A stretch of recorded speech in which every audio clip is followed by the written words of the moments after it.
ನಮಸ್ಕಾರ. ಎಸ್ಎಸ್ಎಲ್ಸಿ ಪರೀಕ್ಷೆಗೆ ಕೌಂಟ್ಡೌನ್ ಶುರು ಆಗಿದೆ ಅಲ್ವಾ? ಸರಿ, ಈ ಕೊನೆಯ ಕ್ಷಣದಲ್ಲಿ ವಿಜ್ಞಾನದ ಮೋಸ್ಟ್ ಇಂಪಾರ್ಟೆಂಟ್ ಕಾನ್ಸೆಪ್ಟ್ಗಳನ್ನ ಒಟ್ಟಿಗೆ ಫಟಾಫಟ್ ಅಂತ ಒಮ್ಮೆ ನೆನ್ಪು ಮಾಡ್ಕೊಳ್ಳೋಣ. ಹಾಗಿದ್ರೆ ಬನ್ನಿ, ಈ ಕ್ವಿಕ್ ರಿವಿಷನ್ಗೆ ರೆಡಿ ಆಗೋಣ. ಪರೀಕ್ಷೆಗೆ ಇನ್ನು ಕೆಲವೇ ದಿನಗಳು ಬಾಕಿ ಇರೋದ್ರಿಂದ ಈಗ ಪ್ರತಿಯೊಂದು ನಿಮಿಷ ಕೂಡ ತುಂಬಾನೇ ಬೆಲೆ ಬಾಳುತ್ತೆ. ಅದಕ್ಕೆ ಬೇರೆ ಎಲ್ಲಾ ಯೋಚನೆ ಬದಿಗಿಟ್ಟು ಪರೀಕ್ಷೆಯಲ್ಲಿ ಜಾಸ್ತಿ ಅಂಕ ತಂದ್ಕೊಡೋ ಪ್ರಮುಖ ವಿಷಯಗಳ ಮೇಲೆ ನಮ್ಮ ಪೂರ್ತಿ ಗಮನ ಇಡೋಣ. ಸರಿ, ನಮ್ಮ ಈ ಜ್ಞಾನದ ಪಯಣವನ್ನ 3 ಮುಖ್ಯ ಭಾಗಗಳಾಗಿ ಶುರು ಮಾಡೋಣ. ಮೊದಲು ಭೌತಿಕಶಾಸ್ತ್ರ, ಆಮೇಲೆ ರಸಾಯನಶಾಸ್ತ್ರ ಮತ್ತು ಕೊನೆಗೆ ಜೀವಶಾಸ್ತ್ರ. ಈ 3 ವಿಷಯಗಳಲ್ಲಿ ಪರೀಕ್ಷೆ ದೃಷ್ಟಿಯಿಂದ ಯಾವುದು ತುಂಬಾನೇ ಮುಖ್ಯವೋ ಆ ಅಂಶಗಳನ್ನ ಒಂದೊಂದಾಗಿ ನೋಡ್ತಾ ಹೋಗೋಣ. ಓಕೆ, ನಮ್ಮ ಮೊದಲ ನಿಲ್ದಾಣ ಅದು ವಿದ್ಯುತ್ ಪ್ರವಾಹದ ಜಗತ್ತು. ಅಂದ್ರೆ ಕರೆಂಟ್ ಬಗ್ಗೆ ತಿಳ್ಕೊಳ್ಳೋದು ಅಂದ್ರೆ ಸುಮ್ನೆ ಅದು ಇದೆ ಅಂತ ಗೊತ್ತಿದ್ರೆ ಸಾಲ್ದು, ಅದನ್ನ ಕರೆಕ್ಟಾಗಿ ಅಳಿಯೋದು ಹೇಗೆ ಮತ್ತು ಅದಕ್ಕಿಂತ ಮುಖ್ಯವಾಗಿ ಸೇಫ್ ಆಗಿ ಕಂಟ್ರೋಲ್ ಮಾಡೋದು ಹೇಗೆ ಅಂತ ಕಲಿಯೋದು. ಹೌದು, ಈ ಪ್ರಶ್ನೆಗೆ ಉತ್ತರ ಹುಡುಕ್ತಾ ಹೋದ್ರೆ ನಮಗೆ ಇಡೀ ಚಾಪ್ಟರ್ ಅರ್ಥ ಆಗುತ್ತೆ. ಹಾಗಿದ್ರೆ ಬನ್ನಿ, ಒಂದು ಎಲೆಕ್ಟ್ರಿಕ್ ಸರ್ಕ್ಯೂಟ್ನೊಳಗಿನ ಮುಖ್ಯ ಆಟಗಾರರು ಯಾರು, ಅವರವರ ಕೆಲ್ಸ ಏನು ಅನ್ನೋದನ್ನ ಒಂದೊಂದಾಗಿ ಅರ್ಥ ಮಾಡ್ಕೊಳ್ಳೋಣ. ಮೊದಲನೆಯ ಆಟಗಾರ ಆಂಪಿಯರ್. ಇದನ್ನ ಸಿಂಪಲ್ ಆಗಿ ಹೇಳ್ಬೇಕು ಅಂದ್ರೆ, ಒಂದು ಪೈಪ್ನಲ್ಲಿ ನೀರು ಎಷ್ಟು ಜೋರಾಗಿ ಹರಿತಿದೆ ಅಂತ ಅಳತೆ ಮಾಡ್ತೀವಲ್ಲ, ಹಾಗೆಯೇ ಒಂದು ವೈರ್ನಲ್ಲಿ ವಿದ್ಯುತ್ ಎಷ್ಟು ಪ್ರಮಾಣದಲ್ಲಿ ಹರಿತಿದೆ ಅಂತ ಅಳಿಯೋದೇ ಆಂಪಿಯರ್. ಇದನ್ನ ಅಳಿಯೋಕೆ ಬಳಸೋ ಆಮ್ಮೀಟರ್ ಅನ್ನ ಯಾವಾಗ್ಲೂ ಸರ್ಕ್ಯೂಟ್ನಲ್ಲಿ ಸೀರೀಸ್ ಆಗಿ ಜೋಡಿಸ್ಬೇಕು. ಇದು ತುಂಬಾ ಮುಖ್ಯ. ನೆಕ್ಸ್ಟ್ ಬಂದು ವೋಲ್ಟ್ ಮೀಟರ್.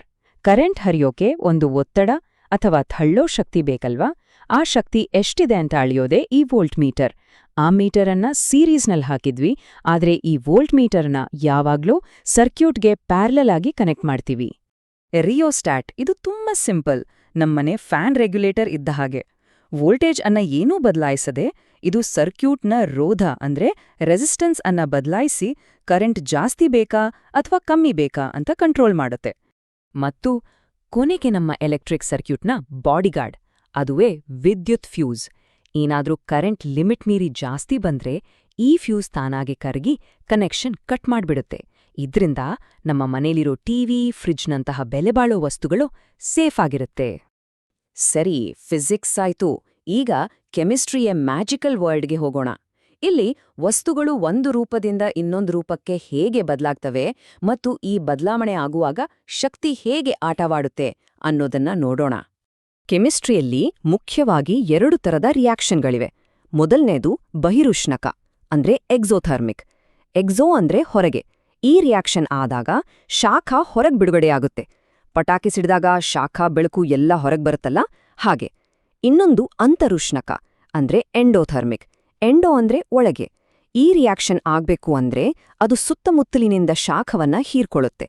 ಗ್ಲೂಕೋಸ್ ಅನ್ನ ನೀರಲ್ಲಿ ಹಾಕಿದಾಗ ಲೋಟ ತಣ್ಣಗಾಗೋದು ಇದಕ್ಕೆ ಒಳ್ಳೆ ಉದಾಹರಣೆ. ಮುಂದೆ ಸ್ಥಾನಪಲ್ಲಟ ಕ್ರಿಯೆ ಅಂದ್ರೆ ಡಿಸ್ಪ್ಲೇಸ್ಮೆಂಟ್ ರಿಯಾಕ್ಷನ್. ಇದು ಒಂದು ಥರ ಮ್ಯೂಸಿಕಲ್ ಚೇರ್ ಆಟ ಆದ ಹಾಗೆ. ಇಲ್ಲಿ ಹೆಚ್ಚು ರಿಯಾಕ್ಟಿವ್ ಆಗಿರೋ ಅಂದ್ರೆ ಹೆಚ್ಚು ಸ್ಟ್ರಾಂಗ್ ಇರೋ ಧಾತು ತನಗಿಂತ ಕಡಿಮೆ ರಿಯಾಕ್ಟಿವ್ ಇರೋ ಧಾತುವನ್ನ ಅದರ ಜಾಗದಿಂದ ತಳ್ಳಿ ತಾನು ಆ ಜಾಗದಲ್ಲಿ ಕೂತ್ಕೊಳ್ಳುತ್ತೆ.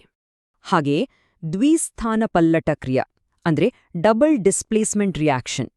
ಇಲ್ಲಿ 2 ಕಂಪೌಂಡ್ಗಳು ಡಾನ್ಸ್ ಮಾಡುವಾಗ ಪಾರ್ಟ್ನರ್ಗಳನ್ನ ಬದಲಾಯಿಸ್ಕೊಂಡ ಹಾಗೆ ತಮ್ಮ ಅಯಾನ್ಗಳನ್ನ ಅದ್ಲುಬದ್ಲು ಮಾಡ್ಕೊಳ್ತವೆ. ನಮ್ಮ ಈ ರಿವಿಷನ್ನ ಕೊನೆಯ ಭಾಗ, ಅದುವೇ ಜೀವಶಾಸ್ತ್ರ. ಇಲ್ಲಿ ಒಂದು ಅದ್ಭುತವಾದ ವಿಷಯವನ್ನ ನೋಡೋಣ. ಅದೆಂದರೆ, ಒಂದೇ ಒಂದು ಪೋಷಕ ಜೀವಿಯು ತನ್ನ ತದ್ರೂಪಿಯಾದ ಇನ್ನೊಂದು ಜೀವಿಯನ್ನ ಹೇಗೆ ಸೃಷ್ಟಿಸುತ್ತೆ ಅಂತ. ಆ ವಿಧಾನಗಳ ಬಗ್ಗೆ ತಿಳ್ಕೊಳ್ಳೋಕ್ಕಿಂತ ಮುಂಚೆ ಅಲೈಂಗಿಕ ಸಂತಾನೋತ್ಪತ್ತಿಯ ಬೇಸಿಕ್ ಐಡಿಯಾ ಏನು ಅಂತ ಅರ್ಥ ಮಾಡ್ಕೊಳ್ಳೋಣ. ಇಲ್ಲಿ ಗಂಡು ಹೆಣ್ಣು ಲಿಂಗಾಣುಗಳ ಸಂಯೋಗ ಇರೋದಿಲ್ಲ. ಕೇವಲ ಒಂದೇ ಪೋಷಕ ಜೀವಿಯಿಂದ ಜೆನೆಟಿಕ್ ಆಗಿ ಅದಕ್ಕೆ ಸೇಮ್ ಟು ಸೇಮ್ ಇರೋ ಹೊಸ ಜೀವಿಯೊಂದು ಹುಟ್ಕೊಳ್ಳುತ್ತೆ. ಈ ಟೇಬಲ್ ಪರೀಕ್ಷೆ ದೃಷ್ಟಿಯಿಂದ ತುಂಬಾನೇ ಮುಖ್ಯ. ಗಮನವಿಟ್ಟು ನೋಡಿ. ಇಲ್ಲಿ ಅಲೈಂಗಿಕ ಸಂತಾನೋತ್ಪತ್ತಿಯ ಕೆಲವು ಮುಖ್ಯ ವಿಧಾನಗಳನ್ನ ಸಿಂಪಲ್ ಆಗಿ ಉದಾಹರಣೆ ಜೊತೆ ಕೊಟ್ಟಿದಿವಿ. ಅಮೀಬಾದಲ್ಲಿ ಆಗೋ ವಿಧಳನದಿಂದ ಹಿಡಿದು ಹೈಡ್ರಾದಲ್ಲಿನ ಮೊಗ್ಗುವಿಕೆ ಮತ್ತು ರೈಸೋಪಸ್ನಲ್ಲಿನ ಬೀಜಕಗಳ ಉತ್ಪಾದನೆಯವರೆಗೆ ಪ್ರತಿಯೊಂದು ವಿಧಾನ ಮತ್ತು ಅದರ ಉದಾಹರಣೆಯನ್ನ ನೆನ್ಪಿಟ್ಕೊಳ್ಳೋಕೆ ಈ ಟೇಬಲ್ ತುಂಬಾನೇ ಸಹಾಯ ಮಾಡುತ್ತೆ. ಓಕೆ, ಹಾಗಿದ್ರೆ ಇವತ್ತು ನಾವು ಕಲಿತ ಕೀ ಪಾಯಿಂಟ್ಸ್ ಅನ್ನ ಒಂದ್ಸಲ ಫಾಸ್ಟ್ ಆಗಿ ರೀಕ್ಯಾಪ್ ಮಾಡೋಣ. ವಿದ್ಯುತ್ ಶಕ್ತಿಯಲ್ಲಿ ಕರೆಂಟ್ ಅಳೆಯೋಕೆ ಆಂಪಿಯರ್ಸ್, ಕಂಟ್ರೋಲ್ ಮಾಡೋಕೆ ರಿಯೋಸ್ಟಾಟ್, ರಕ್ಷಣೆಗೆ ಫ್ಯೂಸ್. ರಾಸಾಯನಿಕ ಕ್ರಿಯೆಗಳಲ್ಲಿ ಶಾಖ ಹೊರಗೆ ಹೋದ್ರೆ ಬಹಿರುಷ್ಣಕ, ಒಳಗೆ ಬಂದ್ರೆ ಅಂತರುಷ್ಣಕ ಮತ್ತು ಸ್ಥಾನಪಲ್ಲಟ ಕ್ರಿಯೆಗಳು. ಮತ್ತು ಸಂತಾನೋತ್ಪತ್ತಿಯಲ್ಲಿ ಒಂದೇ ಜೀವಿಯಿಂದ ಹೊಸ ಜೀವಿ ಹುಟ್ಟುವ ವಿಡಲನ, ಮುಗ್ಗುವಿಕೆ ಅಂತಹ ಅನೇಕ ಅಲೈಂಗಿಕ ವಿಧಾನಗಳು. ಎಲ್ಲಾಯ್ತು. ಆದ್ರೆ ಮುಗ್ಸೋಕ್ಕಿಂತ ಮುಂಚೆ ಒಂದು ಯೋಚನೆ ಮಾಡೋಣ. ನಾವು ಈ ಫಿಸಿಕ್ಸ್, ಕೆಮಿಸ್ಟ್ರಿ, ಬಯಾಲಜಿ ಕಾನ್ಸೆಪ್ಟ್ಗಳನ್ನ ಬೇರೆ ಬೇರೆಯಾಗಿ ಕಲ್ತೆವು.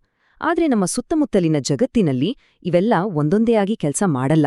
ಇವೆಲ್ಲ ಒಂದ್ರ ಜೊತೆ ಒಂದು ಬೆರೆತು ಒಂದಕ್ಕೊಂದು ಸಂಬಂಧವನ್ನಿಟ್ಕೊಂಡು ನಮ್ಮ ದೈನಂದಿನ ಜೀವನವನ್ನ ನಡೆಸ್ತವೆ.